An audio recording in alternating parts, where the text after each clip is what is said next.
Assalamualaikum warahmatullahi wabarakatuh. Bersama saya sekali lagi Karok dalam Jelajah Kadok mencari identiti, melihat realiti. Dan sekarang kita berada di Dalat. Antara perkara yang menarik dekat Dalat, anak-anak muda dekat sini, mereka berkecimpung dalam dunia perlumbaan bot ataupun lebih dikenali sebagai bot tunnel, dan saya berpeluang untuk merasai perasaannya bagaimana membawa bot tunnel ini.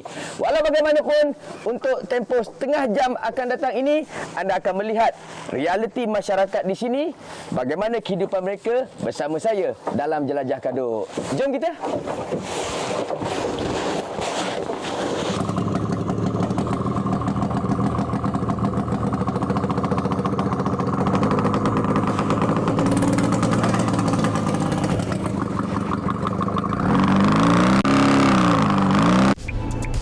Dari Matu Daro, penjelajahan tim jelajah Kadok diteruskan ke Dalat yang merupakan pengeluar sagu terbesar di dunia.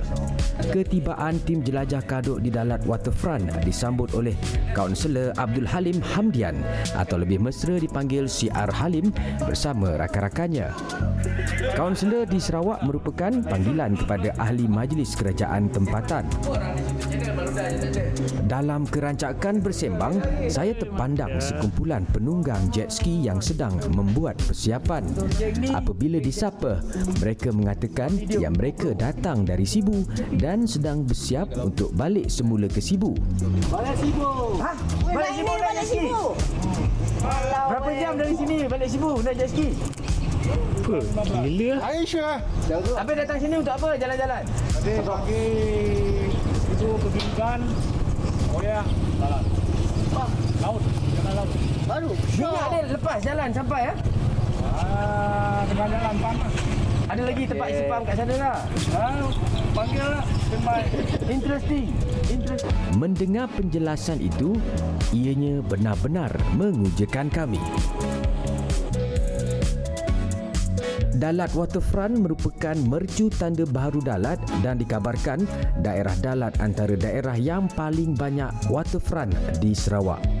Selain mercu tanda, waterfront ini juga turut digunakan untuk aktiviti riadah, majlis keramaian dan penjaja kecil berniaga.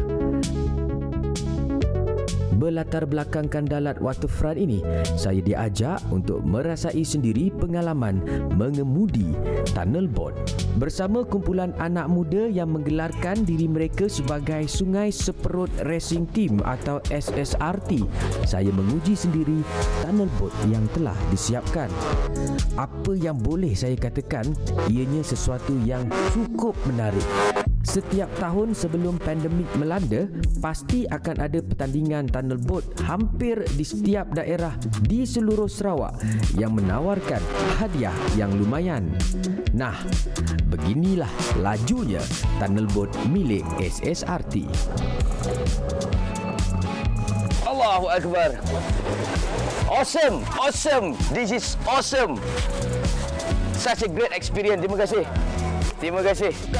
Dari merasai pengalaman mengemudi tunnel boat, tim jelajah Kadok dijemput untuk makan malam oleh Michael Akam atau lebih senang dipanggil Pak Cik Akam, 70 tahun, pesara kerajaan di rumahnya di Riveria, Kampung Hilir Dalat. Menu istimewa yang dihidangkan adalah buah tebuluh, dalam bahasa Melanau juga dikenali sebagai buah engkalak di kalangan masyarakat Iban. Kami ditunjukkan cara-cara penyediaan buah tebuluh oleh isteri Pak Cik Akam, Hashimah Ajus. Buah tebuluh ini diketuk-ketuk perlahan bagi melembutkan isinya sehingga tercabut tangkai. Setelah lembut, ianya dibilas dengan air supaya bersih. Buah tebuluh ini enak dimakan bersama sagu dan sedikit garam bagi menambah rasanya.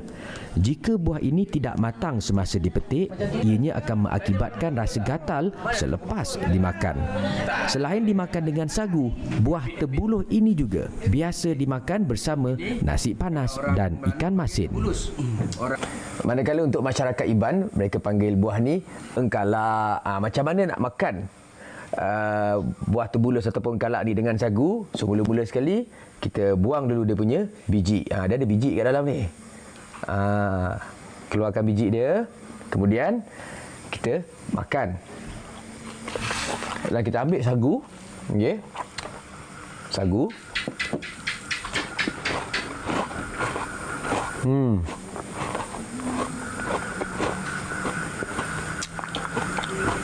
Sedapnya, ya Allah.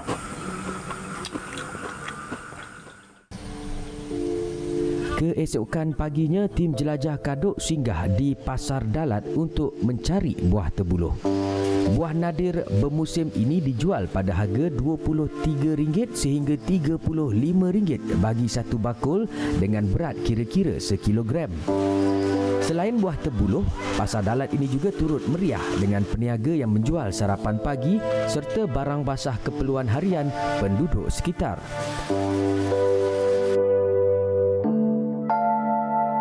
Pada pengamatan saya, motif serta bentuk terendak dijadikan salah satu ciri hiasan maupun binaan di daerah Dalat ini.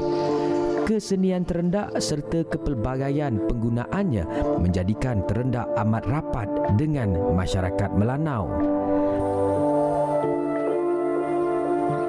Misi utama jelajah kaduk ke daerah ini untuk melihat sendiri realiti dan identiti Sarawak, iaitu sagu.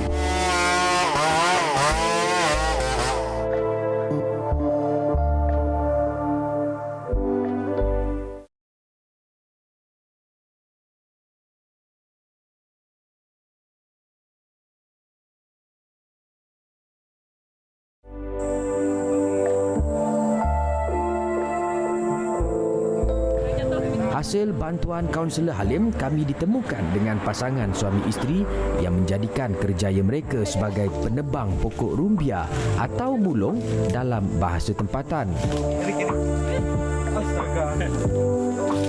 Suzila Lidi, 32 tahun dan suaminya Eric Agustin Sukau, 38 tahun telah memulakan kerjaya memotong pokok rumbia ini sejak lebih 10 tahun yang lalu. Proses penuaian pokok rumbia sebenarnya agak rumit dan memerlukan tenaga yang banyak.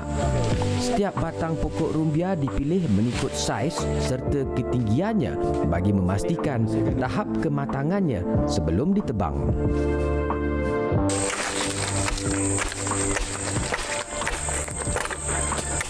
So kalau kita perhatikan selalunya sebelum kita menebang pokok rumbia ini, mereka akan membersihkan dahulu lapisan luar pokok ini bagi memudahkan proses pembelahan tu nanti sementara nak buat preparation chainsaw ataupun menebang pokok ini. Setelah dikenal pasti, barulah ianya ditebang menggunakan gergaji berantai. Jika sebelum ini, penebang pokok mulung hanya menggunakan kapak beserta kekuatan fizikal si penebangnya. Ini orang pasien tanam untuk dibuat sebagai umpan bagi menarik udang untuk datang supaya mudah untuk menjala. Udang suka makan ni guys. Setiap batang rumbia yang rebah ke bumi dipotong sepanjang 32 inci setiap satunya mengikut keperluan kilang yang membeli. So sebelum mereka membelah, mereka dah buat ukuran tadi. Ini 16 inci, 16 inci, 16 inci, total 32 inci. Tapi kenapa dia tak potong terus 32 inci? Sebab pada yang ke-16 inci tu mereka akan buat penanda untuk mereka tebuk lubang di tengah bagi memudahkan ianya diikat dan dibawa ataupun dihanyutkan ke sungai nanti. Macam ni proses dia. Pada setiap potongan kecil ini ditebuk satu lubang bagi memudahkan proses seterusnya. Ini guys, yang apa tu pokok mulung ni tadi yang menghasilkan banyak produk antaranya kanji, lemantak semua kan, untuk buat linut ni apa semua ataupun sagu. Memang kalau kita rasa isi batang pokok ni tadi, mulung ni tadi, memang ianya rasa bertepung, rasa berhabla. So sebelum kita nak hantar ke kilang tu tadi, mereka hendaklah membersihkan dulu kulit luar pokok ni bagi memudahkan proses untuk dipotong dan ditolak, dibawa ke jalan besar ataupun laluan untuk dihantarkan ke kilang. Dan kalau anda perhatikan daunnya, seperti yang semua orang nak tahu, inilah daun rumbia yang dahulunya digunakan sebagai untuk membuat atap bumbung masyarakat setempat pada masa dahulu. Kita sambung kerja. batang-batang mulung yang siap akan diangkut keluar menggunakan teknik mendayung. Salah satu inovasi masyarakat setempat bagi memudahkan pengalihan batang-batang rumbia yang telah dipotong ini dengan menggunakan dayung mengikut bahasa tempatan, menggunakan rel yang dibuat daripada daun rumbia ni tadi. Macam ni cara dia. Senang, baru ingat nak pikul, tapi tak apalah. Dengan menggunakan 2 batang kayu sama panjang dan di hujung mempunyai paku berbentuk L. Batang mulung tadi dikapit dengan pendayung dan ditolak di atas landasan yang diperbuat dari pelepah mulung yang ditebang.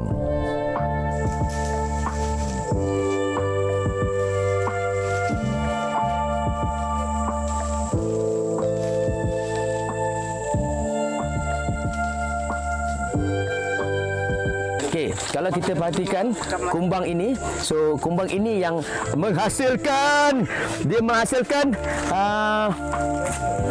ulat mulung. Kumbang ini yang menghasilkan ulat mulung. Kalau bini aku ada kat sini, dia dah melompat jauh dah. So pokok ini dibiarkan selama 45 hari. Dibiarkan selama 45 hari dan kumbang merah ini dia akan bertelur dekat situ. Kalau pokok tu masih hidup, dia takkan bertelur di situ. Itu yang uniknya. Maksudnya ulat mulung ni sebenarnya diternak ataupun apabila pokok tumbang, dia membiak di situ. Jika berjauhan dengan sungai, semua batang-batang rumbia ini ditolak menggunakan troli ke sungai.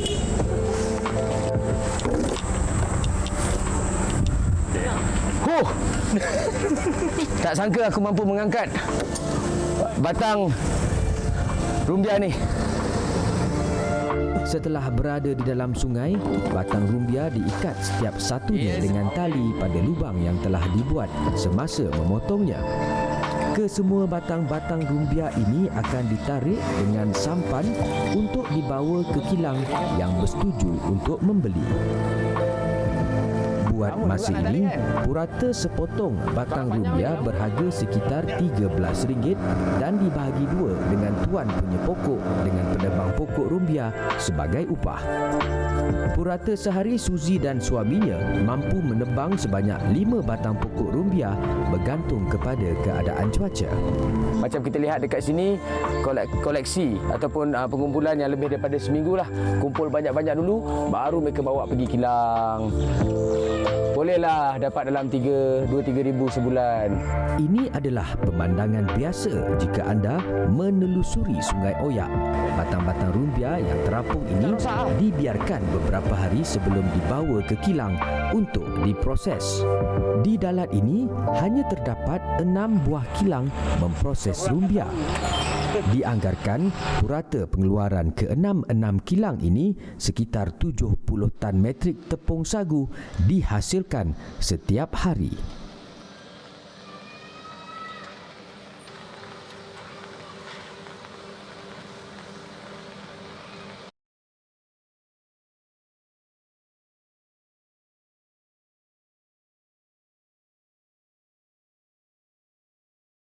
Salah sebuah kilang memproses batang rumbia menjadi tepung sagu adalah Riverlink Resources Sdn Bhd di Kampung Tanam Seberang. Kilang yang telah beroperasi selama 3 generasi ini mengeksport lebih 70% tepung sagunya ke Jepun, manakala selebihnya dijual di pasaran tempatan. Tim Jelajah Kaduk diberi kebenaran bersyarat bagi melakukan penggambaran di dalam kilang memproses sagu ini bagi melindungi rahsia perniagaan yang membolehkan mereka bertahan sekian lama. Menurut pengurus operasi Riverlink Resources Sdn Bhd yang juga cucu kepada pemilik asal Sandri Simon, 41 tahun, kebanyakan jentera yang dimiliki kilangnya adalah hasil pengubahsuaiannya sendiri. Ini bagi menyesuaikan serta memaksimumkan penggunaan setiap jentera yang dibeli serta menghasilkan tepung sagu terbaik di pasaran. Kenapa dipotong kecil-kecil? Penghasilan tepung sagu bermula dengan proses membuang kulit luar setiap batang rumbia yang hendak digunakan. Ianya dilakukan oleh mesin, tidak secara manual. Kulit-kulit rumbia tadi akan diasingkan dan dikeringkan untuk dikitar semula sebagai bahan bakar dalam proses pengeringan tepung sagu. Kulit daripada pokok rumbia ini selain daripada dibuang, ianya juga boleh digunakan sebagai bahan api kalau anda nak memanggang ayam. Dan kalau kita lihat proses susunan ini, dia buat macam ni supaya ada ruang bagi mempercepatkan proses pengeringan kulit kayu ini dan boleh diguna pakai semula sebagai bahan bakar untuk proses seterusnya. Batang rumbia yang telah dibuang kulit akan diperiksa terlebih dahulu sebelum dimasukkan ke dalam mesin pengisar. Bahagian yang rosak akan dibuang dan hanya batang rumbia berkualiti sahaja dikisar untuk diekstrak sebatiannya. Setelah dikisar dan diasingkan antara hampas dan ekstrak sagu, maka terhasillah cecar putih seperti susu ini. Selepas melalui proses kisaran, penapisan, jadi inilah hasilnya. Susu tepung. Macam ni rupa dia. Okey. Susu tepung ini kalau dikeringkan akan menjadi tepung. Kalau saya biarkan dekat tangan saya lama, dia akan jadi tepung. Kalau kita biarkan.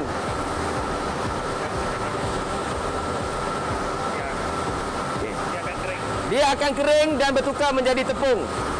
Dan itulah dia yang kita namakan lemantak. Yang ni kalau dia mendap akan jadi lemantak. Yang ini mendak jadi lemantak. Kalau dah kering jadi tepung. Tepung kanji. Ya, tepung kanji lah. Tepung kanji lah. Orang biasa sebut dia sagu tas. Orang biasa sebut sagu keras. Sagu tas. Sagu tas. Tas. Ya. Kanji lah. Starch kanji lah macam tu. Starch. Okey, nampak dia dah bertukar menjadi hablo sekarang. Dia nak mengering. Selepas dikeringkan, sama ada secara berteknologi tinggi mahupun secara manual dengan menggunakan kulit rumbia sebagai bahan bakar utama, maka terhasillah tepung sagu yang berkualiti. Dari kilang menghasilkan tepung sagu di kampung tanam seberang, tim jelajah Kadok bergerak ke kampung Medong Hilir bagi menjejaki pembuat sagu secara tradisional.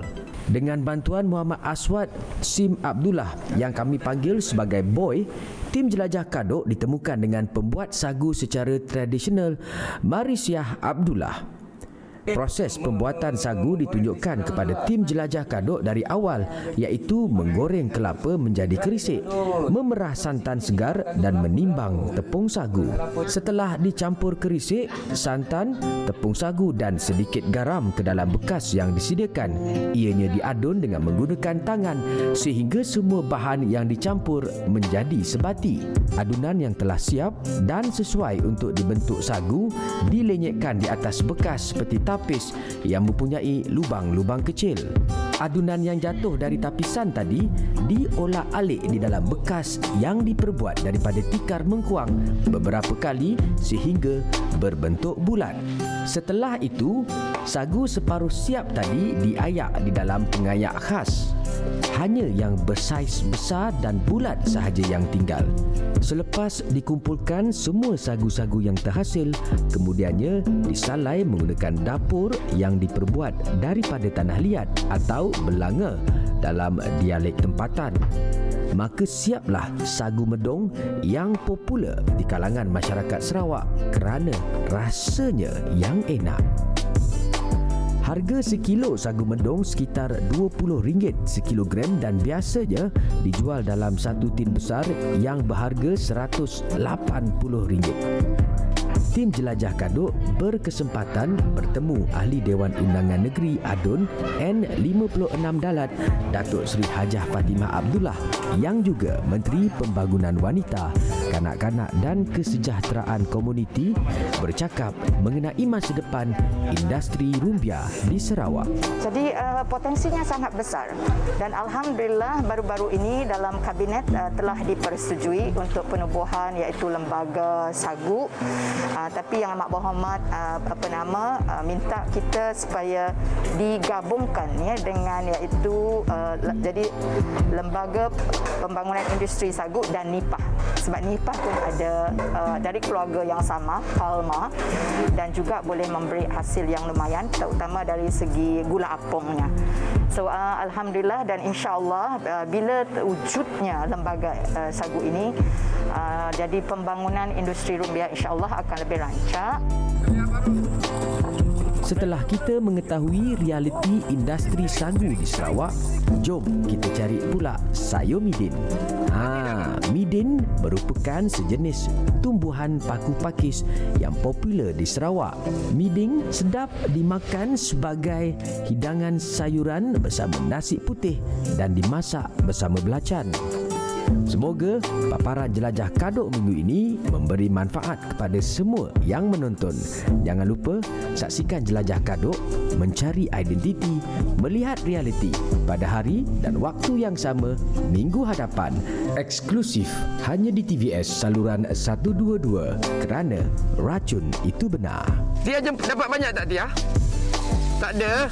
Nah, saya ada sesuatu untuk awak. Malam ni Tia nak masak apa? Masak midin masak apa? Midin masak kicap. Midin masak kicap. Masak belacan lah Tia. Midin masak kicap aku pun pandai buat.